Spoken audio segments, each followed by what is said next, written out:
प्रगती कशी काय होणार? करेक्ट. बरोबर. सारंगजी, आणखीन एक तुम्ही मगाशी सांगितलं की लाडकी बहीण ही अत्यंत महत्त्वाकांक्षी योजना आहे सरकारची. त्या संदर्भामध्ये जर भविष्यामध्ये काही नकारात्मक दृष्टीने बोललं गेलं किंवा तशी पावलं उचलली गेली तर त्याचा फटका बसू शकतो.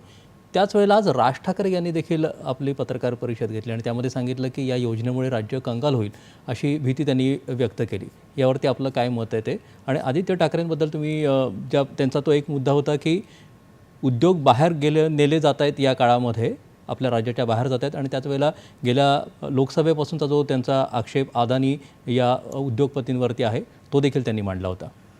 आता याच्यातला आपण लाडकी बहीण या योजनेचा विचार करूया.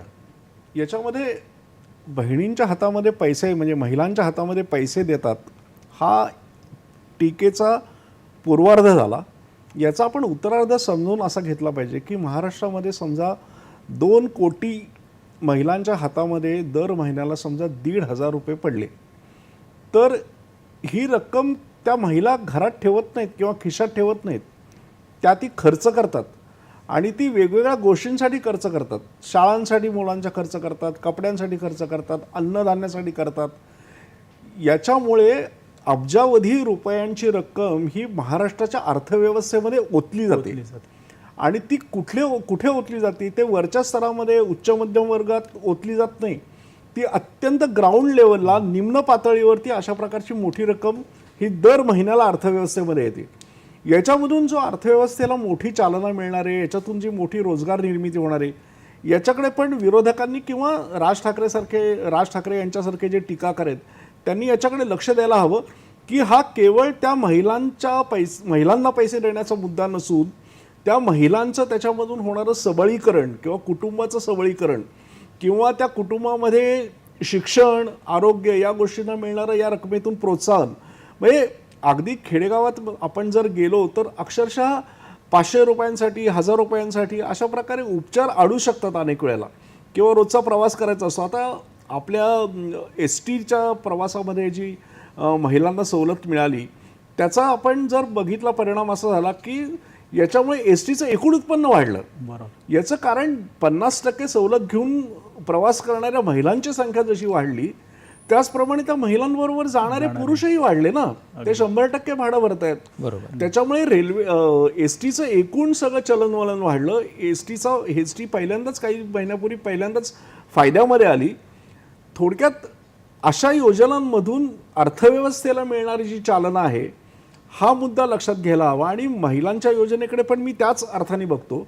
ते महिलांचं सबळीकरण ही योजना पुढचं सरकार आलं तरी त्या सरकारला बंद करता येणार नाही, कारण हा जो पैसा महिलांच्या हातात जातोय त्याची महिलांना एका अर्थाने सवय होते किंवा त्या प्लॅनिंग करायला लागतात की ठीक आहे मला आता पुढच्या 3 महिन्यामध्ये 4,500 रुपये मिळतील, ह्याच्यातले मी एवढे पैसे बाजूला काढून ठेवीन, ती माझ्या मुलांच्या शिक्षणासाठी करेन किंवा मला पुढे काय समजा एखादं जनावर विकत घ्यायचं आहे, गाय विकत घ्यायची आहे, पेरणी करायची, त्याच्यासाठी महिलांच्या हातात जाणारा पैसा हा 100% वेळेला प्रॉडक्टिव्ह खर्चासाठी उत्पादक अशा प्रकारे खर्च होतो. पुरुषांच्या हातात जाणारा पैसा आणि महिलांच्या हातात जाणारा पैसा याच्यामध्ये गुणात्मक फरक आहे.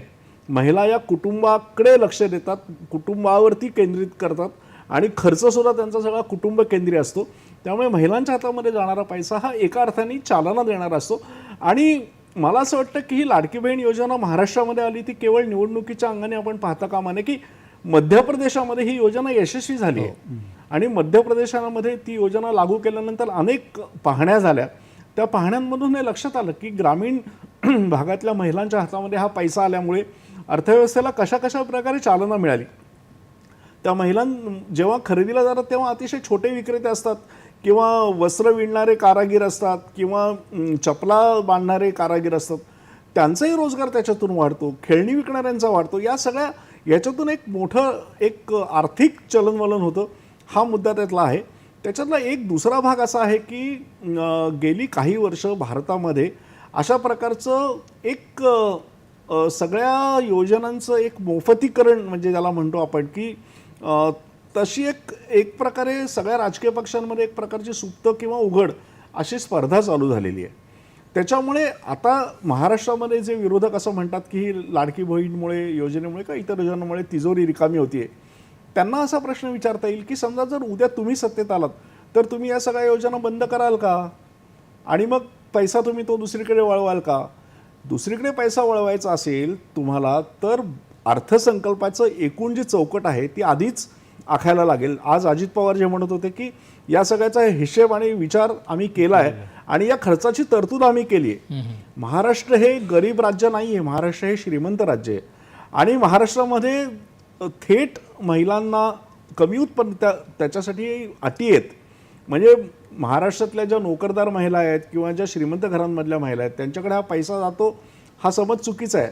ज्यांच्या हातात पैसा जातो त्या गरीब निम्न मध्यमवर्गीय हातावर पोट असणाऱ्या शेतकरी वर्गातल्या किंवा शहरी भागामध्ये आपण सगळेजण बघतो की ज्या घरकाम करणाऱ्या महिला आहेत, छोट्या छोट्या विक्रेत्या आहेत, दारोदार फिकून फळ विक्री करणाऱ्या, भाजी विक्री करणाऱ्या महिला, त्यांच्या हाताला पैसा जातोय आणि तो तसा पैसा जाणं हे मला सुचिन्ह वाटतं. त्याचा राजकीय लाभ होतो नाही होतो हे एक प्रकारे दुय्यम वाटतं मला. बरोबर. संतोषजी, आपण पुढचा प्रश्न त्याहीपेक्षा घेऊया. म्हणजे मला एक सांगावंसं वाटतं की आशा भोसले यांची प्रतिक्रिया आपण सगळ्यांनी ऐकली. हो बरोबर.